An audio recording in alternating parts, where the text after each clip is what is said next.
you've got to be truthful. I don't think you should be vulnerable every day, but there are moments where you've got to share your soul and conscience with people and show them who you are and not be afraid of it. Did you know that this sector is made up of 11 industries? Or that this sector tends to underperform most other sectors when the economy is weak? Or that this sector is chock full of luxury goods? Hey everyone, Dan here with Ethos Investing. Stay tuned to hear some interesting facts about the consumer discretionary sector, and later we'll go over my 6th sector portfolio reveal, where we will discuss my 4 holdings in my 6th smallest sector by portfolio value. Now let's take a look at the details related to the consumer discretionary sector. The consumer discretionary sector encompasses those industries that tend to be most sensitive to economic cycles. Its manufacturing segments include automotive, household durable goods, textiles and apparel and leisure equipment. The service segment includes hotels, restaurants, and other leisure facilities, media production and services, and of course consumer retailing and services. Consumer confidence plays a central role in the consumer discretionary sector. The University of Michigan's Consumer Sentiment Index provides a gauge of how optimistic U.S. consumers feel about the state of the U.S. economy and their expected spending habits. Other things that contribute to improvement in consumer spending power, such as higher wages or decreases in prices or other goods, can also improve economic prospects for the consumer discretionary sector. The sector is also facing secular trends that create headwinds, including a continued shift to online shopping and consumers' pursuit of healthier lifestyles. Let's examine some positives for the sector. Increased return to work, less social distancing, and ongoing economic expansion are positives for many of the more traditional consumer discretionary industries. In addition, the shift away from brick-and-mortar stores is likely to continue to support fundamentals for online retailers. And one last positive, the sector typically benefits from pro-cyclical macroeconomic tailwinds when the economy is improving, although it hasn't traditionally outperformed in the expansion phase of the business cycle. Now let's look at a few negatives related to the sector. 1. The sector is overly concentrated in internet retail and automobiles. Secondly, valuations right now appear to be stretched. And a third item, semiconductor shortages right now are weighing on the auto and consumer electronics production sectors heavily. Now let's take a look at how one can invest in the sector. Prospective investors in the consumer discretionary sector can take the leap into the market in multiple ways. The choices include purchasing equities of specific companies, buying mutual funds, and investing in exchange-traded funds. There are several consumer discretionary ETFs that provide diversified exposure to this sector. A few more popular ones include the Consumer Discretionary Select Sector Spider Fund, or ticker symbol XLY, Vanguard's Consumer Discretionary Sector ETF, ticker symbol VCR, and of course iShares Global Consumer Discretionary ETF, or ticker symbol RXI. Some popular consumer discretionary sector companies by market cap are Home Depot, or HD, with $375 billion, Alibaba, or ticker symbol BABA, with a total market cap of $332 billion, Toyota, or ticker symbol TM, with a market cap of $271 billion, Nike, or NKE, with a market cap of $229 billion, and rounding out the top 5, McDonald's, or ticker symbol MCD, at nearly $194 billion.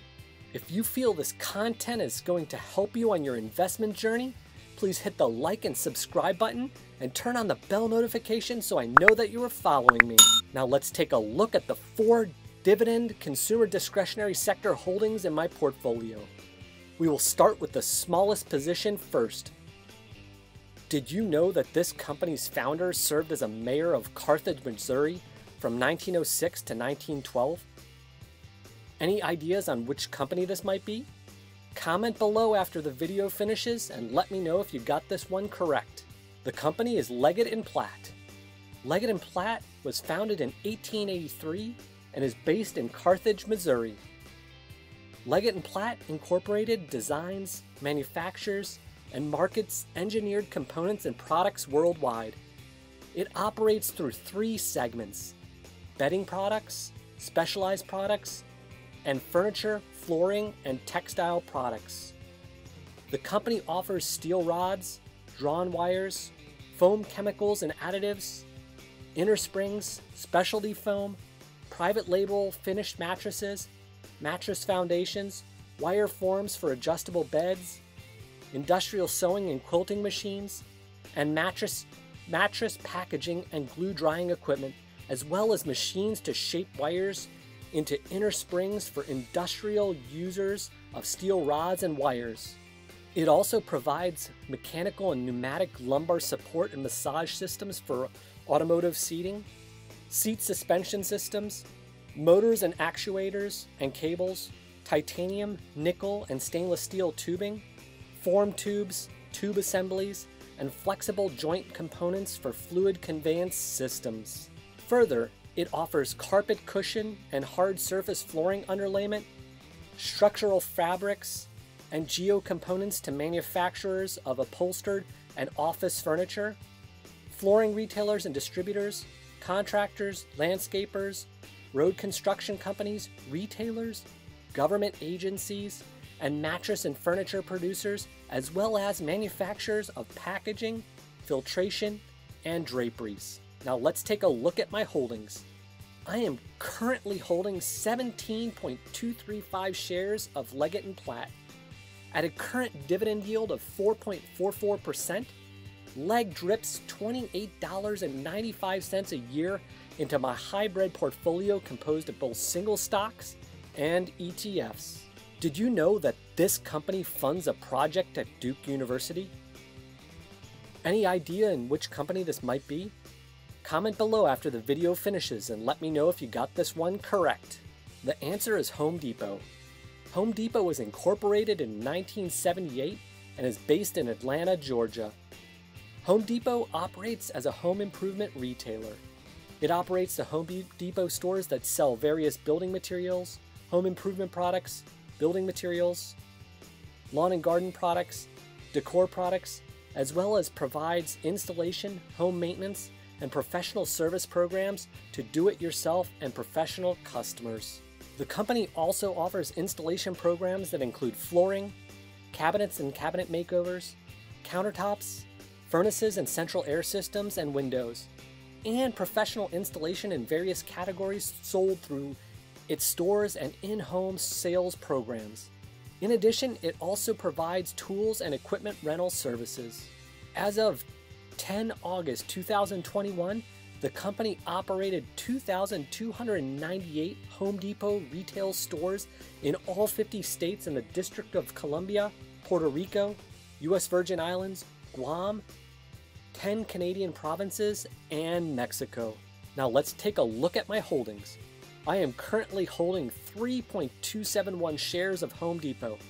At a current dividend yield of 1.84%, Home Depot drips $21.59 a year into my hybrid portfolio composed of both single stocks and ETFs.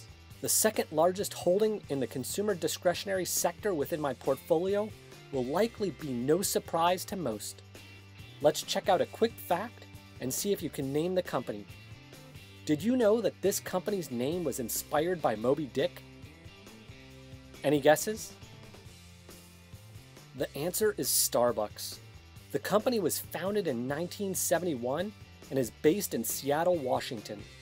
Starbucks, together with its subsidiaries, operates as a roaster, marketer, and retailer of specialty coffee worldwide. The company operates through 3 segments: North America, International, and Channel Development. Its stores offer coffee and tea beverages, roasted whole bean and ground coffees, single-serve products, and ready-to-drink beverages, and also various food products such as pastries, breakfast sandwiches, and lunch items. The company also licenses its trademark through licensed stores and grocery and food service accounts. As of 3 October 2021, it operated 16,826 company-operated and licensed stores in North America and 17,007 company-operated and licensed stores internationally. Now let's take a closer look at my Starbucks holdings. I am currently holding 13.399 shares of Starbucks. At a current dividend yield of 2.06%, Starbucks drips $26.26 annually into my portfolio. My final holding will come as no surprise, as it is a beloved consumer discretionary stock. Did you know that one of these restaurants opens every 14.5 hours? Any guesses? The company is McDonald's. McDonald's Corporation operates and franchises McDonald's restaurants in the United States and internationally.